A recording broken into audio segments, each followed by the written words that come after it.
الرحمن الرحيم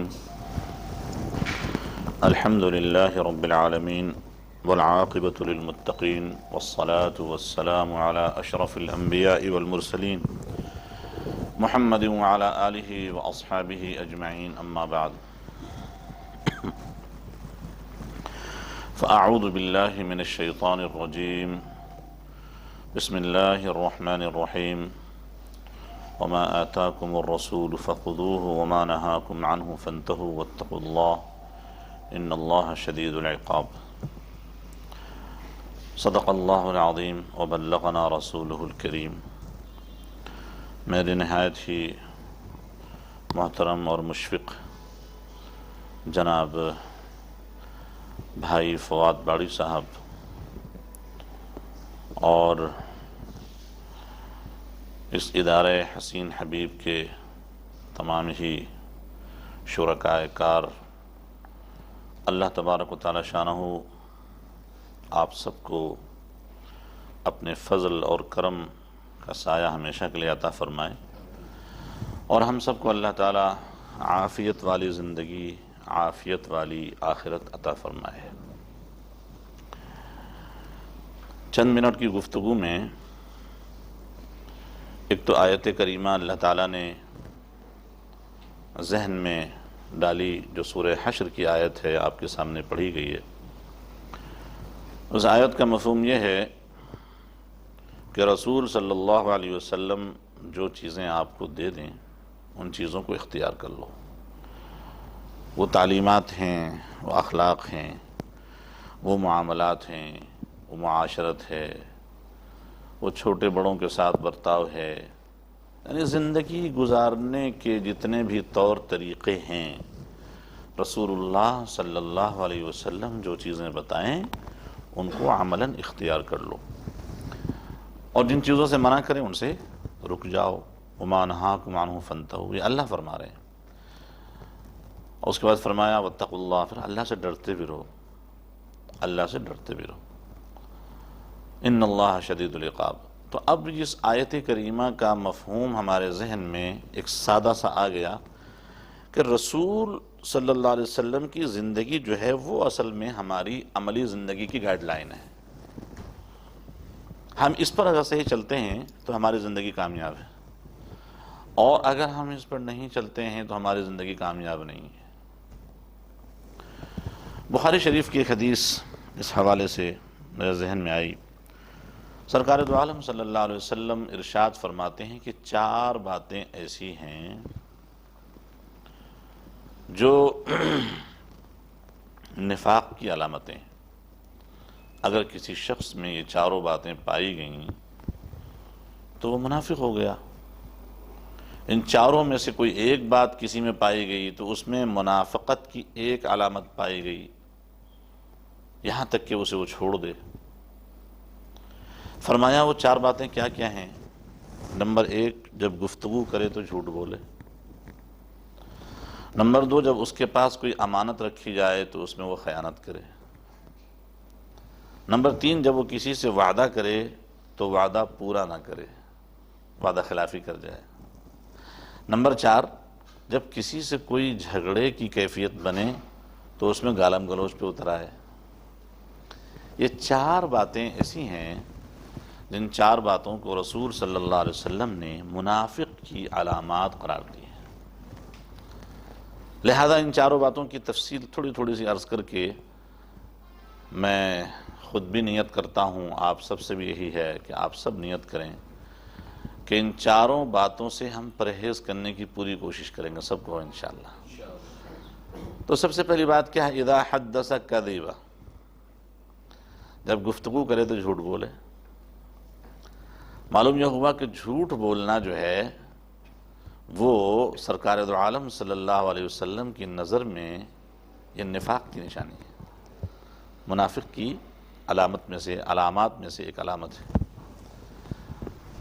تو اب ہمیں کرنا کیا چاہیے؟ جھوٹ سے بچنا ہے، اس کا جو اپوزٹ ہے سچ، اس کو اختیار کرنا ہے۔ یہی طریقہ ہے۔ لقمان حکیم سے کسی نے پوچھا تھا کہ بھئی آپ نے عقل مندی کہاں سے سیکھی؟ کہنے لگے بیوقوفوں سے۔ عقل مندی کہاں سے سیکھی؟ کہ بے وقوفوں سے۔ وہ کیسے؟ کہ بے وقوف جو کام کرتا وہ میں نے چھوڑ دیا، جو کام بے وقوف کرتا تھا اس کو میں نے چھوڑ دیا۔ عقل مندی اللہ نے ایسے عطا فرما دی۔ تو میرے محترم بزرگوں دوستو، سرکار دو عالم صلی اللہ علیہ وسلم نے ہمیں کہہ دیا بھائی جھوٹ سے بچنا ہے۔ اس کا مطلب ہے کہ سچائی کو اختیار کرنا ہے۔ سچائی میں برکت بھی ہے، سچائی میں راحت بھی ہے، سچائی میں نجات ہے، سچائی راستہ جنت کی طرف لے جاتا ہے، سچائی کا راستہ جنت کی طرف لے جاتا ہے۔ اور باقاعدہ بخاری شریف میں حدیث موجود ہے کہ ایک شخص سچ بولتا رہتا ہے یہاں تک کہ اللہ کے نزدیک اس کا نام صدیق رکھ دیا جاتا ہے، سچائی کی وجہ سے۔ اور آپ جانتے ہیں صدیق کا جو مقام ہے وہ انبیاء کے بعد انسانوں میں سب سے اونچا گریڈ جو ہے وہ صدیق کا ہے۔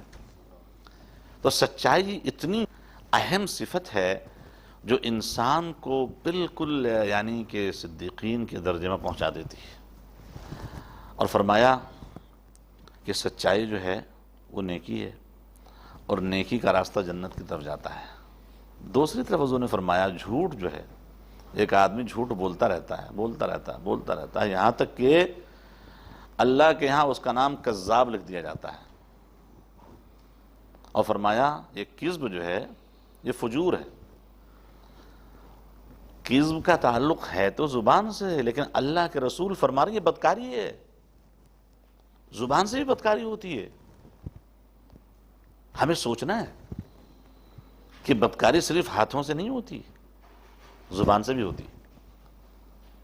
ان الکذب فجور، اور فرمایا کہ یہ فجور جو ہے اس کا راستہ دوزخ کی طرف جاتا ہے۔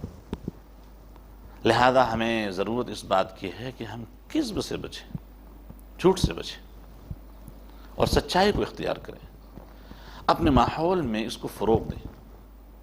میرے دوستو، یہ تو بڑوں نے بھی بات جگہ جگہ فرمائی، تجربے میں بھی بات آتی ہے کہ آدمی ایک دفعہ جو جھوٹ بولتا ہے نا تو اسے اپنے جھوٹ کو نبھانے کے لیے 10 اور جھوٹ بولنے پڑتے ہیں۔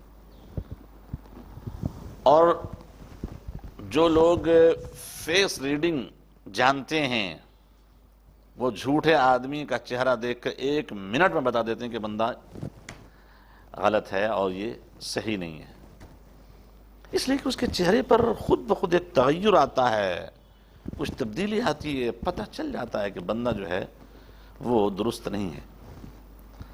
اس لیے ضرورت اس بات کی ہے کہ ہم اس صفت کو چھوڑیں، جبکہ سچائی ایسی چیز ہے کہ سچائی کی وجہ سے انسان کی طبیعت پر ایک طمانینت، اطمینان، سکون، ایک راحت کی کیفیت ہوتی ہے۔ سچائی کا اپنا ایک نور ہے، اور جھوٹ کے اندر نور نہیں ہے، ظلمت ہے۔ انسان کی ظاہری کیفیت کی جو رونق ہے وہ ماند پڑ جاتی ہے، اور پھر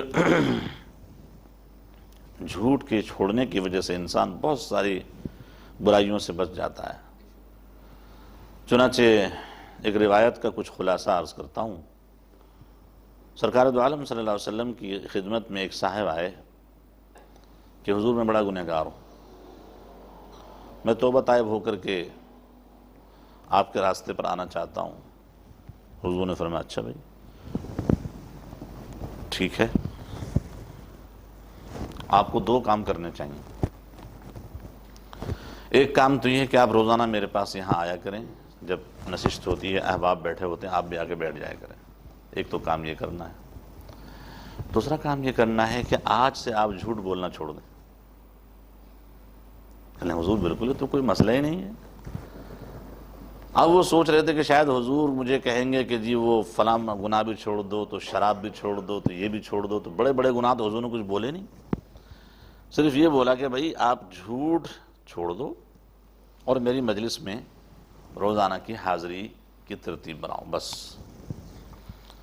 وعدہ کر لیا۔ حضور نے کہا دیکھ لو پکا وعدہ کرنا، کہ ہاں حضور پکا وعدہ کر رہا ہوں، جھوٹ نہیں بولوں گا۔ اچھا ٹھیک ہے۔ وہ صاحب چلے گئے۔ شام ہوئی، کسی گناہ کا ٹائم آیا کہ اس ٹائم تو فلاں گناہ ہوتا ہے، اب اس گناہ کی طرف جا رہا ہے تو فوراً کھڑا ہو جاتا ہے، ہیں اس گناہ کی طرف میں جا رہا ہوں، میں تو حضور پاک علیہ السلام کی خدمت میں کل جاؤں گا، اور اگر حضرت نے مجھ سے سوال کیا کہ تم نے فلاں گناہ کیا تھا اور اگر میں نے کہہ دیا کہ نہیں کیا تھا تو جھوٹ ہو جائے گا، میں تو جھوٹ چھوڑنے کا وعدہ کر چکا ہوں، لہذا میں نے یہ گناہ نہیں کرنا، وہ گناہ چھوڑ دیا۔ رات ہوئی تو رات کے گناہ سامنے آئے، اب وہ اس گناہ کی طرف بڑھتے ہوئے پھر ذہن میں یہی خیال آیا کہ حضور کی خدمت میں کل جانا ہے، اگر حضور نے پوچھ لیا کہ بھئی تم نے فلاں فلاں شراب پی، زنا کیا، چوری کی، ڈکیتی کی اور دوسری جو جتنے بڑے بڑے گناہ ہیں وہ سب بھی کرتے تھے، اگر میں نے یہ گناہ کر لیا تو حضور کی خدمت جانے کا فائدہ کیا ہوا، اور اگر میں نے کرنے کے بعد حضور سے کہہ دیا کہ نہیں کیا ہے تو میں تو جھوٹ چھوڑنے کا وعدہ کر چکا ہوں، دوسرے گناہ سے بچ گئے، تیسرے پر بھی ایسے ہوا، چوتھے پر بھی ایسے ہوا۔ اگلے دن صبح سرکار دو عالم صلی اللہ علیہ وسلم کی مجلس میں یہ آئے تو آپ صلی اللہ علیہ وسلم نے ان سے پوچھا کہ یہ بتائیے کہ آپ نے شراب پی؟ نہیں حضور شراب نہیں پی۔ کہ بھائی جھوٹ تو نہیں بول رہے ہو؟ حضور میں تو آپ سے جھوٹ چھوڑنے کا وعدہ کر چکا ہوں، جھوٹ کیسے بولوں؟ کہ اچھا تو تم نے فلاں کام کیا، تم نے فلاں کام، جتنے بھی گناہ تھے ان کے روٹین کے سب پوچھا حضور نے، اور سارے سوال کا جواب یہی آتا رکھنے حضور میں نے یہ گناہ نہیں کیا، اور حضور بار بار یہ کہتے رہے کہ تم جھوٹ تو نہیں بول رہے ہو؟ کہ حضور میں تو جھوٹ چھوڑنے کا آپ سے وعدہ کر چکا ہوں۔ تو سرکار دو عالم صلی اللہ علیہ وسلم نے فرمایا دیکھو ایک جھوٹ کی ایک صفت ایسی تھی کہ تم نے اس کو چھوڑا تو اس کی برکت سے اللہ نے بہت بڑے بڑے گناہوں سے بچنے کی ہمت اور توفیق عطا فرما دی۔ آپ اندازہ کریں، یہ صحابی سوچ رہے تھے کہ میں تو ڈر رہا تھا پتہ نہیں حضور مجھے کہیں گے کہ تم شراب نہیں پیو، تم جوا نہیں کھیلو، تم فلاں نہیں کرو، ایسے کسی کام کا حضور نے منع نہیں کیا، بس چھوٹی سی بات کہہ دی کہ جھوٹ نہیں بولنا بس۔ لیکن آپ اندازہ کریں کہ جھوٹ سے پرہیز انسان کو کہاں پہنچا رہا ہے۔ اللہ تعالی ہمیں اس کی عملی طور پر سمجھ اور عملی توفیق عطا فرما دے۔ اور دوسری چیز حضور نے فرمائی کہ جب اس کے پاس امانت رکھی جائے تو وہ خیانت کرے، یہ بھی منافقت کی علامت میں سے، امانت میں خیانت نہیں کرنی چاہیے۔ میرے دوستو امانت صرف مال اور پیسے اور سامان ہی کی امانت نہیں ہوتی، امانت کی اور بہت سی شکلیں ہیں۔ مثال کے طور پر میں آپ سے عرض کروں کہ میں نے اپنا کوئی پرسنل کیس اگر آپ سے شیئر کیا ہے، آپ پر اعتماد کرتے ہوئے آپ کو میں نے اپنے راز کی بات بتائی ہے، یہ میں نے اپنی امانت آپ کے پاس رکھی۔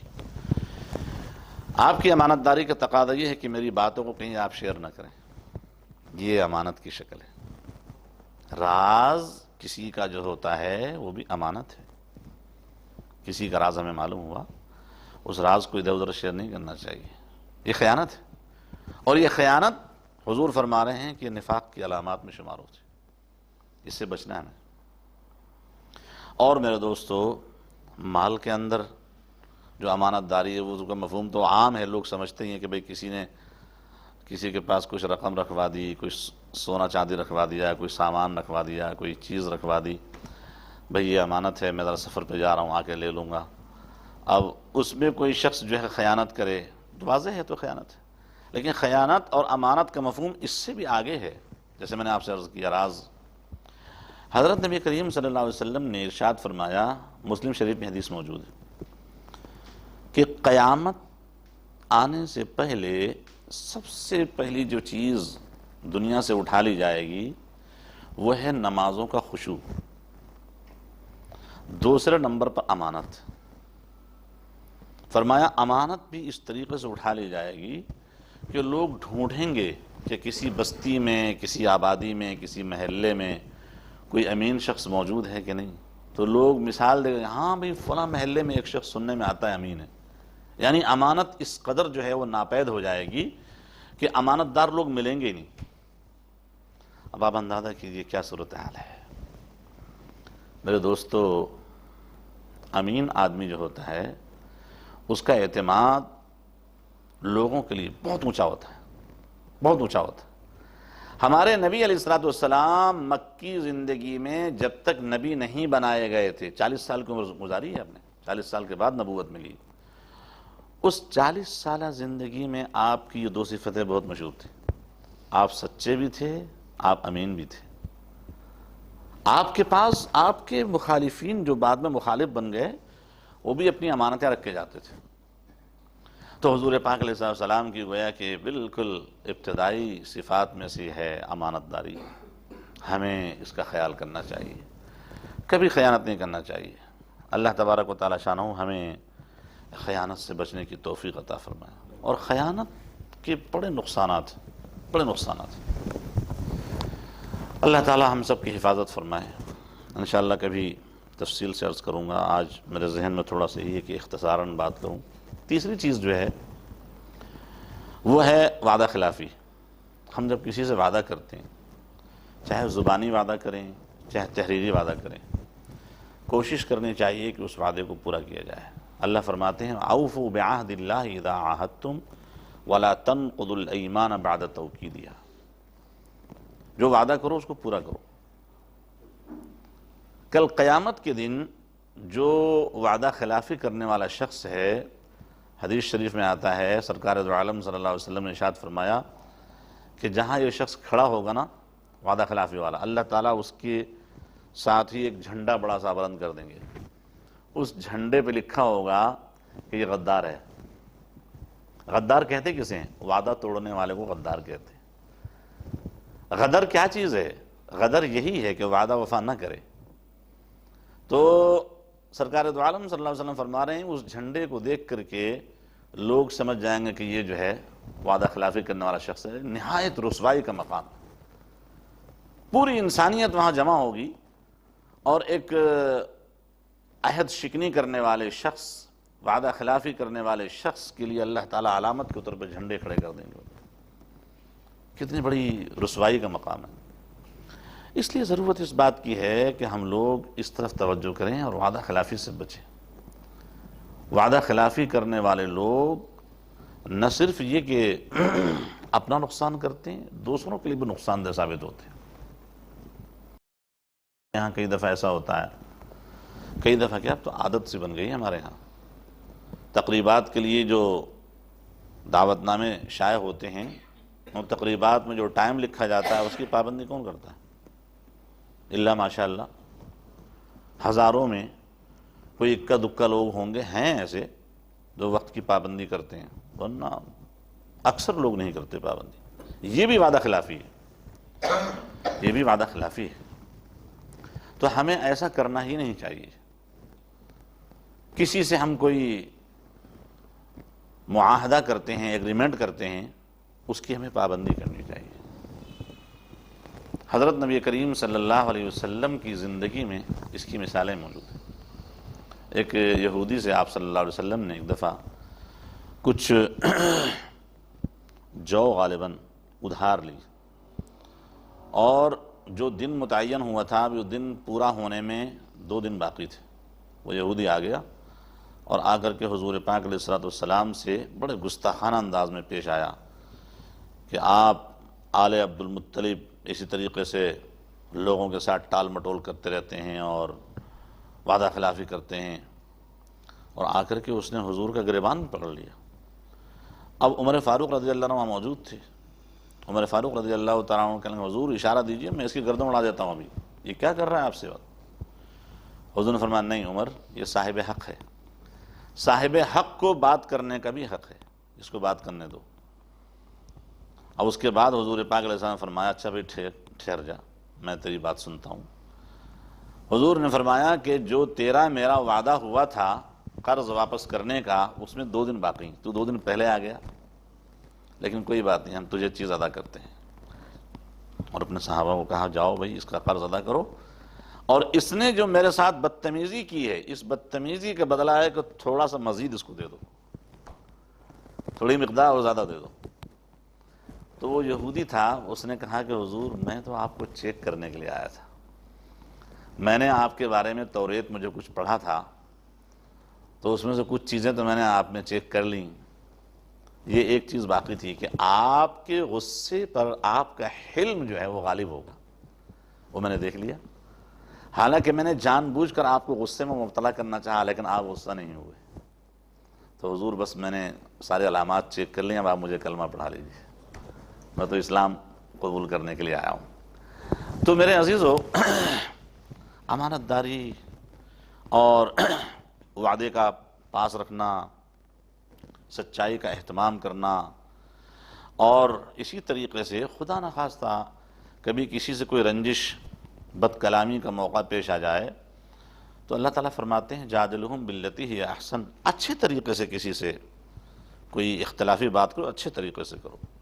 ادفع باللتی ہی احسن، کوئی برا رویہ اختیار کرتا ہے تو آپ بھی برا اختیار کرو گے تو فائدہ کیا ہوگا؟ آپ اچھا رویہ اختیار کرو۔ تو حضور پاک علیہ السلام نے ارشاد فرمایا کہ جب لڑائی جھگڑے کی نوبت آئے تو گالم گلوچ پہ اتر آئے، یہ بھی منافقت کی علامت ہے۔ گالم گلوچ نہیں کرنا چاہیے۔ گالم گلوچ کا فائدہ کیا ہے؟ ایک دفعہ حضرت صدیق اکبر رضی اللہ تعالیٰ عنہ کا کسی شخص سے ایسے ہی جھگڑا ہو رہا تھا، حضور پاک علیہ السلام پیچھے کھڑے ہوئے تھے۔ وہ آدمی جب تک حضرت صدیق اکبر رضی اللہ عنہ کو برا بھلا کہتا رہا، حضور دیکھتے رہے۔ جب حضرت ابو بکر رضی اللہ تعالیٰ عنہ بولنے لگے اور اس کا جواب دینے لگے تو حضور وہاں سے چلے گئے، وہاں سے ہٹ گئے۔ صدیق اکبر نے کہا حضور اب میرے بولنے کا ٹائم آیا، آپ کی مجھے سپورٹ چاہیے تھی، آپ چلے گئے۔ حضور نے فرمایا ابو بکر جب تک تم خاموش تھے نا اور وہ شخص تمہیں برا بھلا کہہ رہا تھا، میں نے دیکھا فضا میں ایک فرشتہ تمہاری طرف سے اس کو جواب دے رہا تھا، لیکن جب تم نے اس سے بد کلامی شروع کر دی وہ فرشتہ چلا گیا۔ تو میں نے کہا میں کیا کروں گا کھڑا ہو کر، میں بھی جا رہا ہوں۔ تو بد کلامی کوئی اچھی چیز نہیں ہے۔ بد کلامی سے انسان کا اپنا امیج، اپنی شخصیت ہی متاثر ہوتی ہے۔ حضرت معاذ بن جبل رضی اللہ تعالیٰ عنہ کی حدیث ہے، مشکوٰۃ شریف میں صحیح حدیث موجود ہے۔ حضور پاک علیہ السلام دفعہ بیان فرما رہے تھے کہ بھئی زبان کی جو باتیں ہیں نا یہی انسان کو کل جہنم میں لے جائیں گی۔ تو معاذ بن جبل نے پوچھا حضرت ایسا بھی ہوتا ہے؟ حضور نے فرمایا اور کیا، انسانوں کی زبانوں کی جو کاٹی ہوئی کھیتیاں ہیں انہی کی وجہ سے تو لوگوں کو منہ کے بل گھسیٹ کے جہنم میں ڈالا جائے گا۔ تو زبان سے ہم بہت سی منفی باتیں کرتے ہیں، ان منفی باتوں سے ہمیں بچنا چاہیے۔ ابھی تو ہم نے موٹی موٹی 4 باتیں ہم نے سنی، اذا حدث کذبا، واذا اؤتمن خان، واذا عاہد غدر، واذا خاصم فجر۔ یہ 4 باتیں ہیں اور ان چاروں باتوں کا اپوزٹ بھی ہے۔ ہمیں ان 4 باتوں کو چھوڑنا ہے، اس کے اپوزٹ کو اختیار کرنا ہے۔ جھوٹ کو چھوڑنا ہے، سچائی کو اختیار کرنا ہے، خیانت کو چھوڑنا ہے، امانت داری کو اختیار کرنا ہے، ہمیں وعدہ خلافی کو چھوڑنا ہے، وعدہ وفا کو اختیار کرنا ہے۔ اور اسی طریقے سے کوئی لڑائی جھگڑے کی کیفیت اگر پیش آتی ہے تو گالم گلوچ سے بچ کر سیدھی سچی زبان اختیار کرنی ہے تو بڑا مشکل معاملہ، آسان نہیں ہے۔ انسان اپنی طبیعت پہ قابو پائے، یہ بڑا مشکل معاملہ ہے۔ حضور پاک علیہ السلام نے ایک دفعہ پوچھا بتاؤ بھائی بہادر کون ہے؟ کسی نے کہا حضور بہادر وہ ہے جو اپنے مقابل کو اکھاڑے میں پچھاڑ دے۔ فرمایا نہیں، بہادر وہ نہیں ہے، بہادر وہ ہے جو غصے کے وقت اپنی طبیعت پہ کنٹرول پا لے۔ ہاں بہادر وہ ہے۔ تو اس لیے ہمیں چاہیے کہ ہم اپنے ماحول میں ان باتوں کو اپنائیں، اس کے جو منفی پہلو ہیں اس سے بچیں، جو مثبت پہلو ہیں ان کو اختیار کریں۔ ہمارا اسلامی معاشرہ ایک فلاحی اور ایک رفاہی معاشرہ اس وقت سے ہے جبکہ مدینہ طیبہ کا ماحول اللہ کے رسول صلی اللہ علیہ وسلم نے قائم کیا۔ ہم مرور زمانہ کے ساتھ ساتھ ان تعلیمات سے جیسے جیسے دور ہوتے چلے گئے وہ اچھائیاں ہمارے اندر سے نکل گئیں۔ اب نتیجہ کیا ہے؟ ہمارا جو احوال ہے پوری دنیا کی قوموں کے سامنے ہمیں اور آپ کو اچھی طرح معلوم۔ ضرورت اس بات کی ہے کہ ہم دوبارہ سے وہی اپنا بھولا ہوا سبق دہرائیں جو سبق سرکار دو عالم صلی اللہ علیہ وسلم نے ہمیں پڑھایا تھا، اور اسی کو ہم اپنا کر انشاءاللہ کامیابی کے راستے پر گامزن ہوں گے۔ اللہ تعالی ہماری آپ سب کی مدد فرمائے، اللہ تعالی ہم سب کو اپنی رضا عطا فرمائے، اپنے حبیب صلی اللہ علیہ وسلم کی اتباع نصیب فرمائے۔ وآخر دعوانا ان الحمدللہ رب العالمین۔ درود شریف پڑھ لیجیے۔ اللہم صلی علی سیدنا محمد وعلی آل سیدنا محمد وبارک وسلم علیہ یا اللہ جو کچھ کہا گیا سنا گیا، کہنے والا بھی محتاج، سننے والے بھی محتاج، ہم سب کو نیک عمل کی توفیق عطا فرما۔ یا اللہ اپنی رضا اور اپنے حبیب صلی اللہ علیہ وسلم کی اتباع نصیب فرما۔ یا اللہ ہمارے بیماروں کو شفا عطا فرما، مرحومین کی مغفرت فرما، پریشان حالوں کی پریشانیاں دور فرما۔ یا اللہ اس ادارے کو، حسین حبیب کو یا اللہ اپنے فضل و کرم کا دائمی سایہ نصیب فرما۔ یا اللہ اس کو دن دونی رات چوگنی ترقی اور برکتیں عطا فرما۔ اس میں کام کرنے والے حضرات و خواتین کو سب کو یا اللہ اپنے فضل سے برکتیں عطا فرما، ہر قسم کی شرور فتن سے امن و عافیت نصیب فرما۔ یا اللہ ہمارے شہر کو، ہمارے ملک کو مستحکم امن و امان عطا فرما۔ یا اللہ جن جن حضرات نے ہم سے دعاؤں کے لیے کہا یا دعاؤں کی توقع رکھتے ہیں، پروردگار سب کی جائز حاجتیں پوری فرما۔ یا اللہ تیرے حبیب صلی اللہ علیہ وسلم نے جو خیریں مانگی ہیں وہ ساری خیریں ہمیں بھی عطا فرما، اور جتنے شرور سے پناہ مانگی ان سے ہم سب کی حفاظت فرما۔ ہماری دعائیں اپنی رحمت سے قبول فرما۔ وصلی اللہ تعالی علی خیر خلقہ محمد وعلی آلہ واصحابہ اجمعین، آمین برحمتک یا ارحم۔